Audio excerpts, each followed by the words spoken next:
السلام علیکم عزیز طلباء و طالبات، آج ہم پڑھیں گے نظم شفق جماعت ہفتم کی کتاب اردو سے۔ شفق کا مرکزی خیال ہے کہ شاعر اس نظم میں سورج کے غروب ہوتے ہوئے دن اور رات کی تبدیلی کا اظہار کر رہا ہے۔ شاعر اسماعیل میرٹھی نے بڑی خوبصورتی سے غروب آفتاب کے وقت آسمان پر پھیلنے والی سرخ روشنی کو بیان کیا ہے اور اس دن اور رات کی تبدیلی میں چھپے ہوئے راز کو بتایا ہے کہ یہ اللہ تعالیٰ کی کرامات میں سے ایک عظیم کرامت اور نعمت ہے۔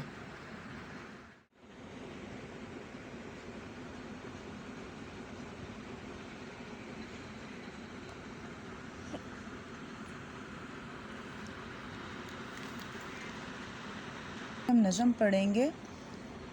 اسماعیل میرٹھی کی یہ نظم ہے جماعت ہفتم کی اردو کی کتاب میں، جو آفاق سن سیریز سے لی گئی ہے۔ شفق پھولنے کی بھی دیکھو بہار، ہوا میں کھلا ہے عجب لالا زار۔ تو یہ شفق کہتے ہیں آسمان پر پھیلی ہوئی سرخی کو۔ اس شعر میں شاعر شفق کی خوبصورتی اور اس کے بہار سے تعلق کو بیان کر رہا ہے۔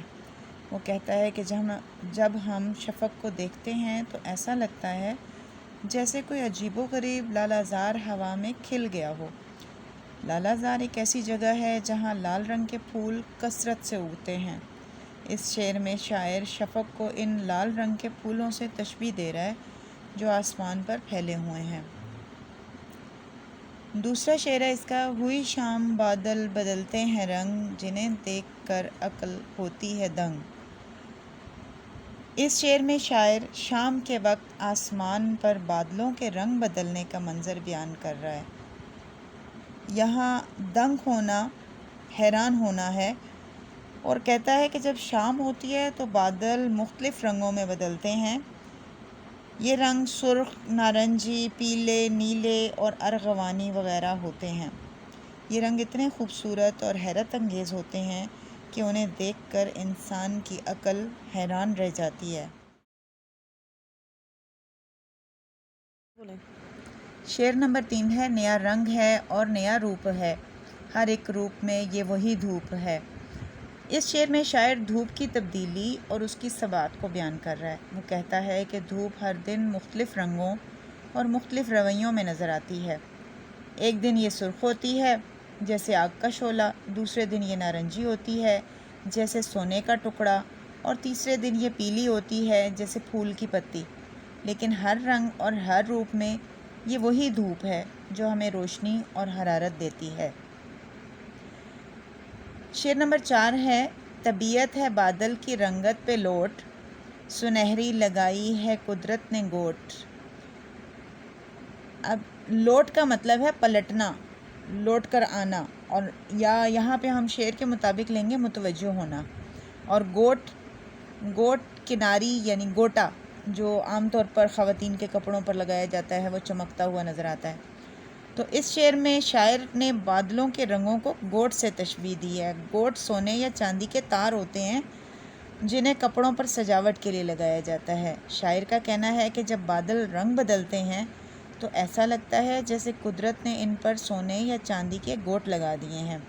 یہ تشبیہ بہت خوبصورت اور موزوں ہے کیونکہ بادلوں کے رنگ بھی سونے اور چاندی کی طرح چمکتے ہیں۔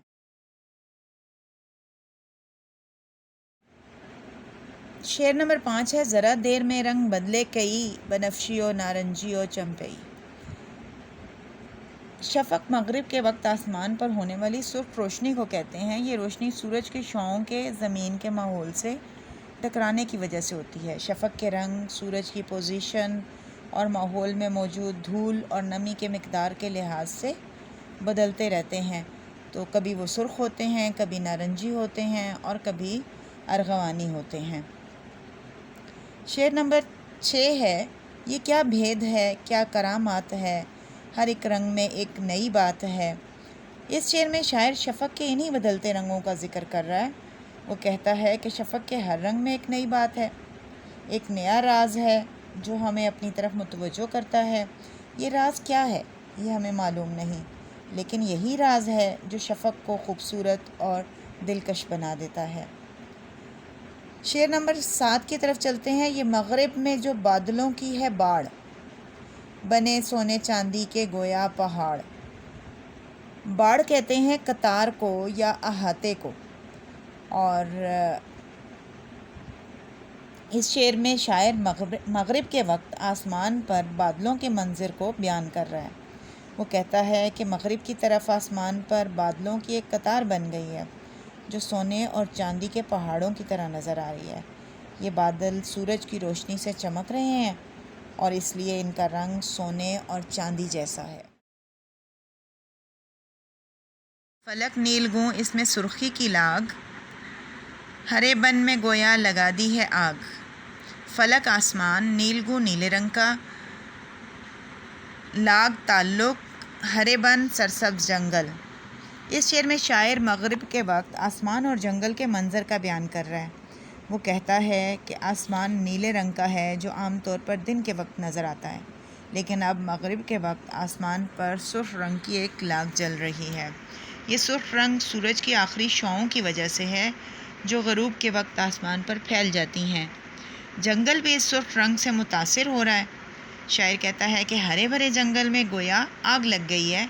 جنگل کے درختوں اور پتوں پر سرخ رنگ کا عکس پڑ رہا ہے جس سے وہ آگ کی طرح نظر آ رہے ہیں۔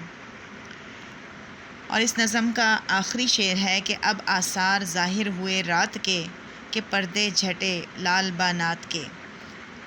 جھٹنا، جھٹے یعنی پیچھے ہٹے، کھل گئے، ہٹ گئے۔ لال بانات سرخ رنگ کا گرم اور دبیز نرم کپڑے کو کہتے ہیں۔ تو اس شعر میں شاعر مغرب کے وقت آسمان پر رنگوں کے بدلنے کا منظر بیان کرتے ہوئے کہتا ہے کہ دن کے وقت آسمان پر سورج کی روشنی کی وجہ سے مختلف رنگ نظر آتے ہیں، لیکن اب مغرب کے وقت سورج غروب ہونے لگا ہے اور اس کی روشنی کم ہو رہی ہے۔ اس کی وجہ سے آسمان پر موجود رنگوں کا اثر بھی کم ہو رہا ہے اور اب رات کا سیاہ رنگ ابھرنے لگا ہے۔ لال بانات کے پردے جھٹ گئے ہیں اور رات کا سیاہ رنگ پھیل گیا ہے۔ امید ہے کہ آپ کو اشعار کی تشریح سمجھ آ گئی ہوگی۔ جلدی ملیں گے مشقی سوالات کے ساتھ۔ فی امان اللہ۔